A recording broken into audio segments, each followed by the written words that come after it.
Tore a titty muscle. It's a little bit stiff. It's sore, like it's super tender. It's getting better, but it's... You take a deep breath, it feels like I've got a broken rib. Like one of those ones. It's exactly how it felt when I punctured my lung, actually. So yeah, but I'm pretty sure it's just a torn muscle.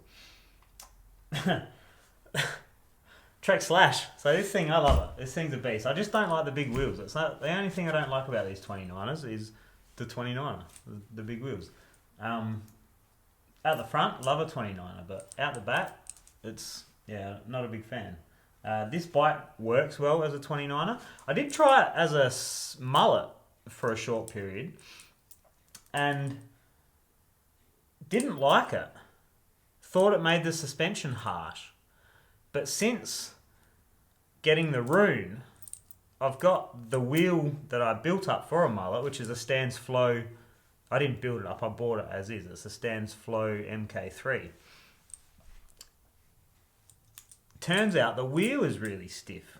So I've just learned with the front. I've got the bike right here behind the... I'll stop shaking that, sorry. I got the bike right behind the camera here. So when I got this bike, since I got it, I've been trying to kind of going back and forth, and I'm getting off topic here. Anyway, the short, I'll make another video addressing this, but the short of that is wheel compliance. I never really considered wheel compliance because I've never owned a set of wheels that to me felt like there isn't much compliance there, or I've had soft wheels and then good strongish wheels, but these flows are extremely strong, like extremely very strong, but not very compliant. They don't feel very compliant. Now, I put this wheel, the 29er wheel, onto the bike. I'm going down the rabbit hole here, sorry.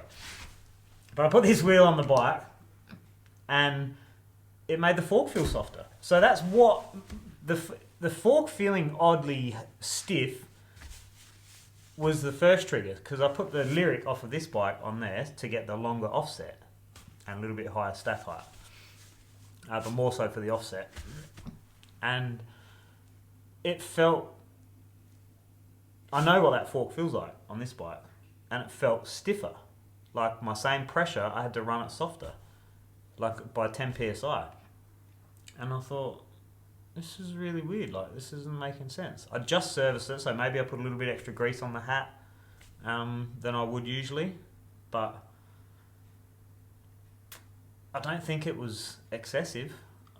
It might have been. It's a B1 spring, so you do want that as minimal as possible in that positive chamber. But so maybe I did go a little overboard with the grease. Maybe not.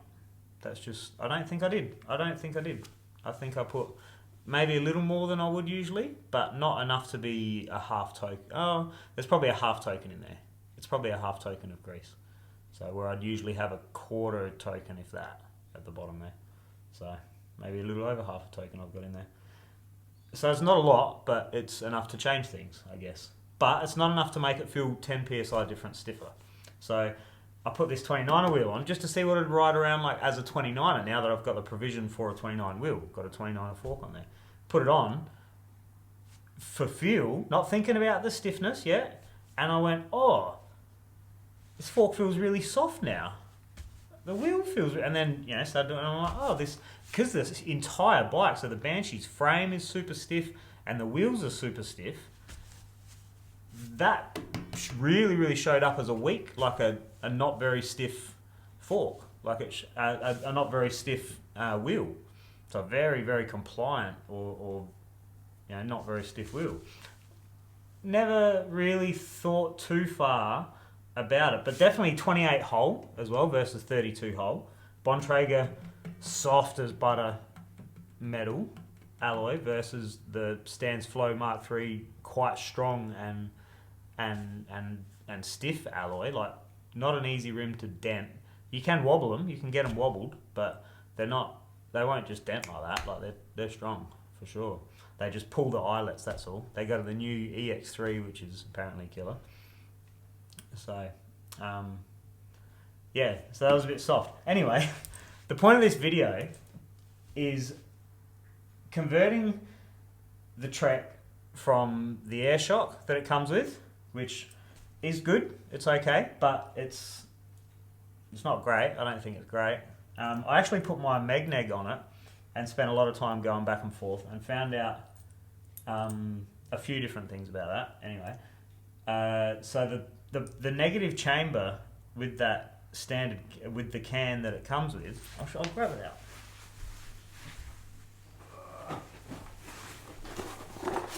This is a full blowout. This is literally only going to be what do you need to do this mount, like to mount the shock. And so you don't just buy the shock and put it on, you need bits and pieces to mount it.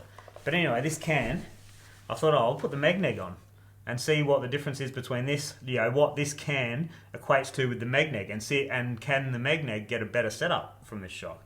No, not really. The difference was, I think maybe this versus the Megneg, they felt pretty much the same, to be honest. I didn't see a performance benefit from that Megneg at all next to this. But the Megneg, to get it to feel the same as this, which was the best, was no token in the positive, 3 bands in the negative. Or 1 band in the negative. Huh. I can't remember. I've got it written down. I should have checked it. I didn't know we were going to blow out to this. But I think it was 3 bands. And then I thought, it's not very big, like, enlargement. And it's not. You wouldn't want a very big negative because this bike is a really, really progressive frame. You just want the negative big enough, so it is larger than the standard Super Deluxe, but not by a lot. So under this can, you've got more things taking up space in the negative side. I wish I was prepared.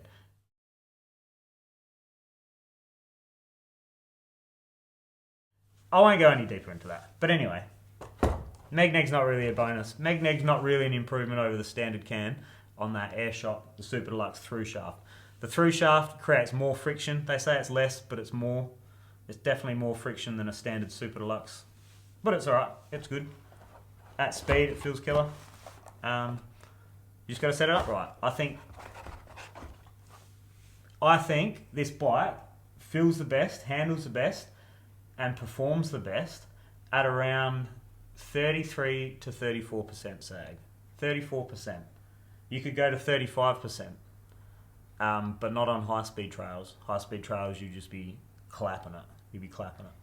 But 34%, it's killer. 33%, it's, tall, but super fast. And 33% on like flatter trails that are more flowy, that you're not dealing with too much real gnarly, loose, choppy, sketchy stuff. Definitely 33 to 34. 33 for a faster bike, 34 for a more compliant, better handling bike. So yeah, we just keep going on and on down rabbit holes. This is what happens when I want to do one thing instead of just turning the camera on and talking. So, which is what I usually do.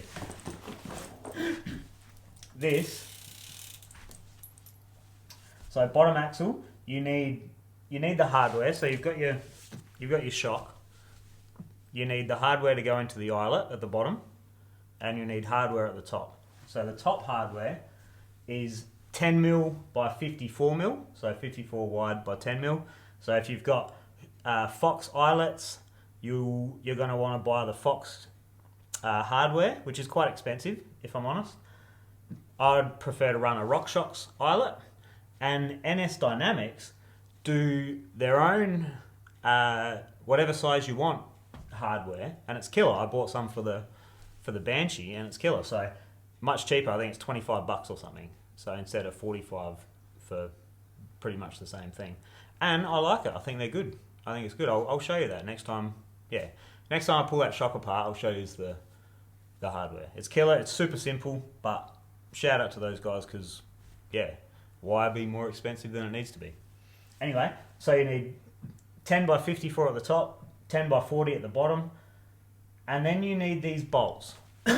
This is the bit that's a little bit annoying for people, because you've got to go to the Trek dealer. You can probably get somebody to make you bolts. I'm sure, I'm sure Trek's not the only people in the world who know how to make bolts and axles. But, there's probably a dealer you get them from. I don't know. You could probably get millions of these things. But anyway, that's what it looks like. And as just a little, how you going, a little heads up, this is what happens when your shock moves all the time. Or actually, this is what happens when you don't have clean bushings. Your bushings are a little damaged, or your hardware's a little damaged at an end because you've banged it in with a metal hammer or something. So that end won't be perfect. So when the bolt is in the shop, it's sitting in there, in the bike in the shop. If you're doing it up, you're doing it up, and you're just doing this bolt, this isn't moving. But if you've got your key in this, your tool in this side, you're moving it and you're kind of scratching it around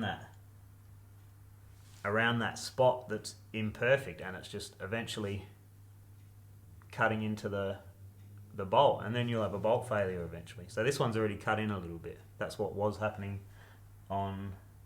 Oh no, these were second hand. These were sent to me by somebody. So they just gave me two 54, or they're not. These aren't 54 mil. It's the hardware that's 54 mil by 10 and 40 by 10. This is 75 mil long. From there to there is like 75 ish. Don't quote me on that exactly. That's just ish, 75 ish. So you got to speak to Trek, and you got to get the top and bottom axles from a Trek /7. So the /7 just comes with a normal deluxe, I think, shock, and it's got standard mounting top and bottom. It's not trunnion mount at the top, and it's not through shaft. So it's just a standard shock, so it's got standard mounting at the top and bottom. I guess that's it. That's all you need. So you need the top and bottom bolts and top and bottom hardware. So Trek dealer, hit them up. When I got this, I had to wait quite a while for these bolts to come in, which was a little bit of an annoyance. So one of you guys out there, Ross, works in a bike shop somewhere. I won't say where. But he got in contact with Ben Forbes. Maybe they work together, or maybe they're bros or whatever. But he sent me, either Ross or Ben sent me this hardware. So there was just two of the top bolts. So I put the top bolt in for the top, obviously, and then used another top bolt through from the non-drive side with a heap of spacers. He sent me these blackies, but I had to get a heap of extras to make up the space. And that just brings it down to the size you need until the shop can get you your gear. So, and they're not cheap either. They're like $35 a bolt from the shop. So consider that before you swap over. And as long as you do that, you'll be good. Oh, and also with the top bolt, where it's come out, so you put the axle through this way, and then you got the little sucker on the end,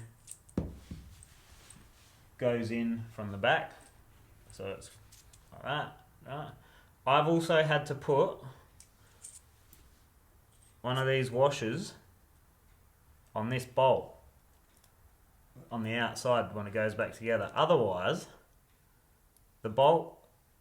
this bolt fouls out on this, even though it's the right thing for the right frame or whatever. Fouls out on this before it squeezes the shock tight. So you still get a bit of play there. So you've got to put a washer on so that way it can actually nip itself up instead of fouling out on itself, and it'll nip that top up nice and secure, so you don't have any movement or chances for odd like shearing forces from little impacts, because it's like having a blown out DU bushing, I guess. So anyway, that's it. Babbled as always. 29er wheel versus a 27 wheel. I'm pretty sure it's not size specific with the compliance. I'm sure it's build specific. So what I've done is I've bought another 29er wheel. I've got that on the way now. So I'll have that in the next couple of days and I'll put that on. Hopefully this weather nicks off and I can go ride some trails with some dirt on it and not just mud. And yeah, it should be a cool, fun challenge. I've got a little bit done on this bike, but not too much. Haven't really made too much about it yet. And I've been going back and forth with shocks, and I've just been oversprung. So funny with the double barrel Kitsuma, I ended up buying it. So I'm kind of committed to that shock now, which I'm cool with. It's cool. I like the size, so I would prefer. When I say size, I mean spring diameter size. I'd prefer the like a Fox size, so I can use one of my Fox springs because I've got heaps of them. But I also now have heaps of Öhlins springs, or 4 different Öhlins springs. So I've just received a 297, which all my instincts say it's too soft, but I've started on the 343. Started on the 343, too stiff straight away. 320, still just ever so slightly too stiff with no preload. So now I'm on the 297, so another 22 pounds lighter, and it feels good. I haven't bounced around. It's only just stopped raining, so I'll go outside and have a bounce around on that. But that might be good. That might be killer. I don't know if I'm going to have the bottom out support for that, but I've always got the 3, and I've got heaps of preload in the bank there, so we'll see. We'll see. For places like Fox Creek, I could probably run that 320 and froth it, like be real good on it, real quick on it. But it's just a little bit too much force coming back. Yeah. So for lower speed trails, all my trails around here are a little bit lower speed. So yeah, that's enough. Enough's enough.